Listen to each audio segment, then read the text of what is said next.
Hey flower friends, I wanted to share with you the results of my little DIY greenhouse and the experiment we did. I've been in here kind of cleaning up, but I thought I should get this done before I got too far. So you can see kind of what it looks like here at the end of September, first day of fall actually.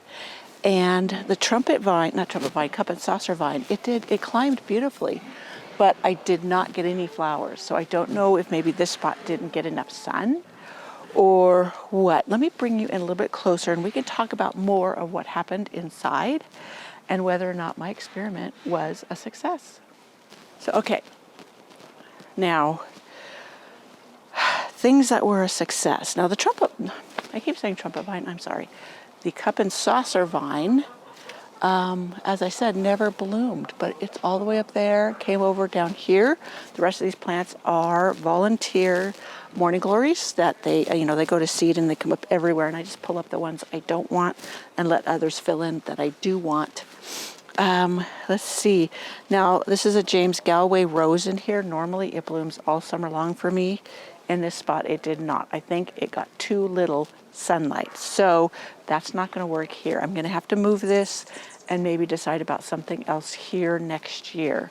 I think I fertilized it as much as I did the others and watered. Yeah, it's moist in there. But I was hoping that the rose would climb up here and be a fixture. And having it in the pot and testing it was a precursor or a test instead of putting it in the ground. So I'm glad I did the test rather than going ahead and directly planting it, because I would have had to dig it up. And this way I just lift up the pot and put it somewhere else. So let's go on inside. Forgive the noise behind me. Lots of construction going on at that house. And we'll talk about what I really loved about my little greenhouse. I'm hoping you can see in here. Let me cut this way. It keeps getting in my way of seeing you, or the camera anyways. So my tomatoes in here, you see they're already looking a little sad looking. That's because we've been getting down into the low 40s at night and they're not happy with it. And it just turned so suddenly. I haven't had a chance to recover this little greenhouse, which was my intent. And I still am planning on doing it. Hopefully this coming week I'll get to it. I need to pull out the panels and see how they'll fit, if I have to cut them, or if I'm just going to go with that greenhouse plastic and just cover it. It comes in a roll. But it has been a total success for my experiment, because these are the only tomatoes I got fruit off of. All my others, even though they're planted in a very hot spot, they get a lot of sun, a lot of warmth, I haven't gotten one ripe tomato. They're loaded with tomatoes, but they're still green. And in here, I have been eating tomatoes for a month and a half, 2 months? No, month and a half. It was like mid-August when I started getting tomatoes. So if this had been a normal year where June can be warm, which it wasn't this summer, then I would have gotten tomatoes even sooner than that. So that would have been a big win for me. Now also I have basil in here. I'll bring in here.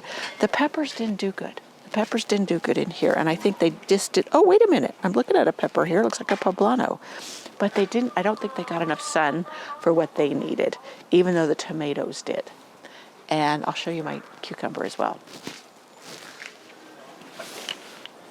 Up here you can actually see a zucchini. This is the climbing zucchini, and I need to pick that. I'll probably give it to my chickens. I do feed some of my extra produce to my chickens. I cannot let them free range because of the bears and mountain lions we have, and they'll get eaten. So their big pen, I will throw in vegetation for them to graze in and scratch and peck, and they love zucchini. So all is good there. And I also throw them alfalfa in there through the season, so it's like they are getting green grass. So that was just a super win. Over here is my black pineapple tomato. Let me see if I can swing you down and you can see some of them.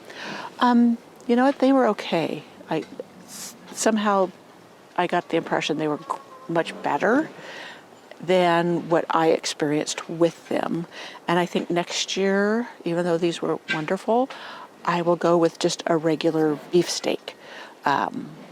Just the tried and true beefsteak for flavor. I mean, these were good, but like I said, they didn't wow me as much as I had hoped.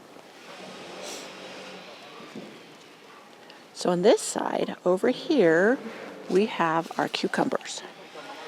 And let me go see if I can show you the one cucumber right here.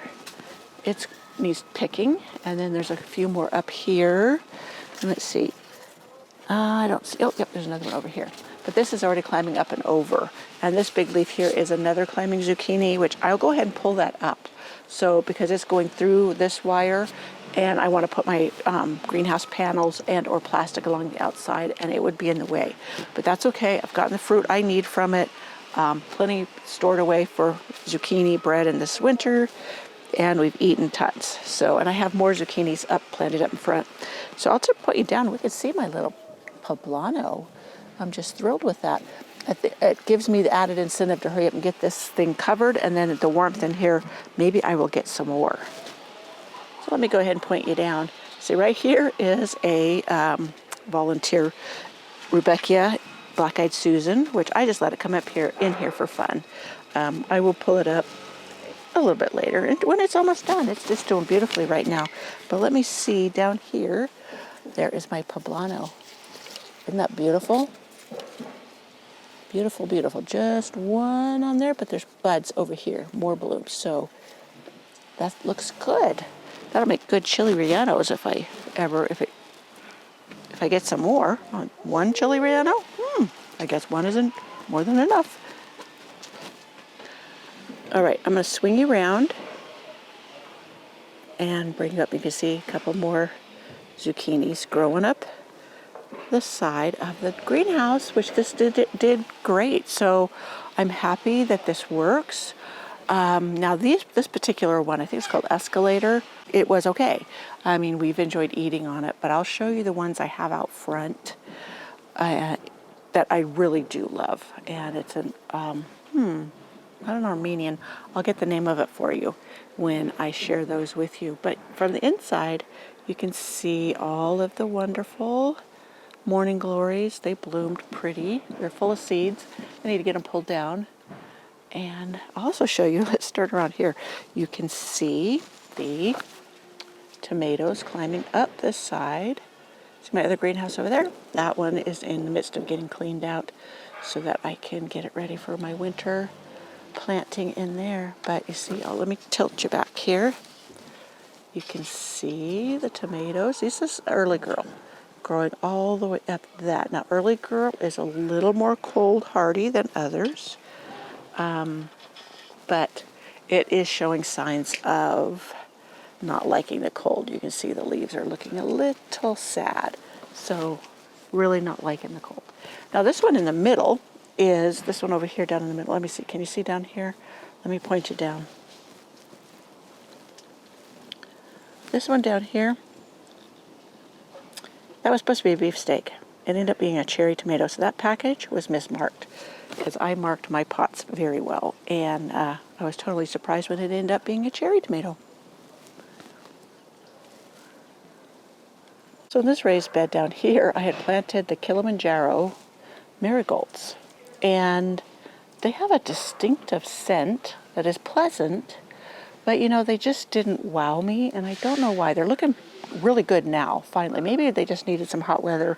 And now it's cooling down. It seems like there's some going to seed. I could save some seed to, if anybody wants, you know, maybe in a seed swap. Some. Looks like they need to dry a little bit more. But yeah, they're just now getting going. And it's time for it to get cold and them to go over. And the bees are enjoying them. Over there, beyond that one. And there was some white ones in here too. Yeah, not really impressed. And I don't know why. And they got so tall. That back there is some more peppers, and they shaded them during a portion of the day, which is not something I wanted. So, lesson learned. That's one thing about gardening. You learn from your mistakes or trials and go from there. So I know I do something different here, and I'll tell you and show you later on what I'm going to do with this raised bed. It's got the lining under it, so it protects it from the gophers. So I am going to probably plant lettuces, etc. in here and cover it with the wire panel, like I've showed you before. I'll link to that video. And then I can put the greenhouse plastic on the roll over it and have like a mini greenhouse here with lettuces and other cold hardy crops, spinach, etc. So I could do it here, or I could maybe sow cold season flowers, excuse the noise,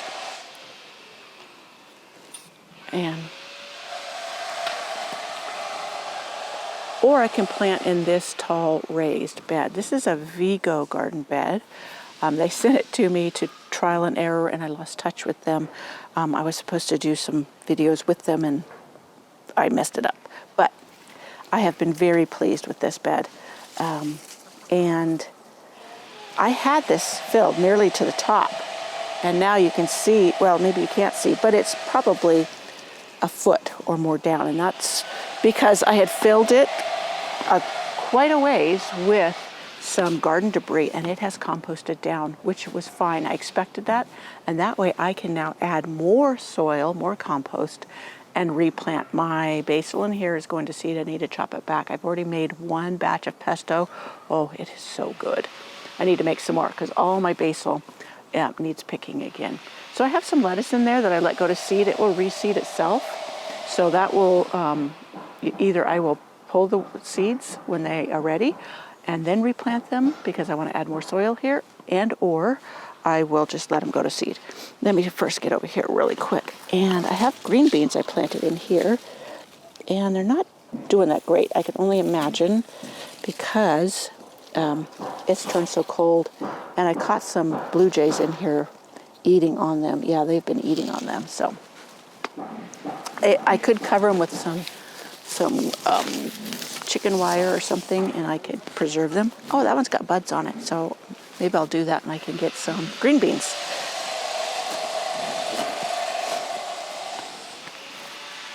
So I think I got through all that is going on back here, and what I'm going to do, I still need to move these blueberries that are in the barrel right here, and I'll back up and show that to you. Sorry, my phone's going off, and the hammering in the back. So the rose is going to move. These blueberries are going to move. I'm going to put some kind of plastic back up on this. I am going to show you how this started. Now, I would like to do something a little more pleasing to the eye, a little more decorative, because I just, that's just part of having a beautiful garden. So I'm not sure how I'm going to do that yet, and I may end up having to be in a hurry to get this protected so that I could have tomatoes maybe a little bit further into the season. And then I was also thinking of maybe doing some lettuce in here so that when this is all covered with snow that I could still maybe get some. So that is one of the ideas. Things change as my schedule is so not a schedule. And I just do things as I can, but I still just accept it and am content with it, and I don't stress too much about it because I want my garden to be a place to enjoy and not something that causes me duress. And so, can you see up here? No, you can't. I'll have to back up for that.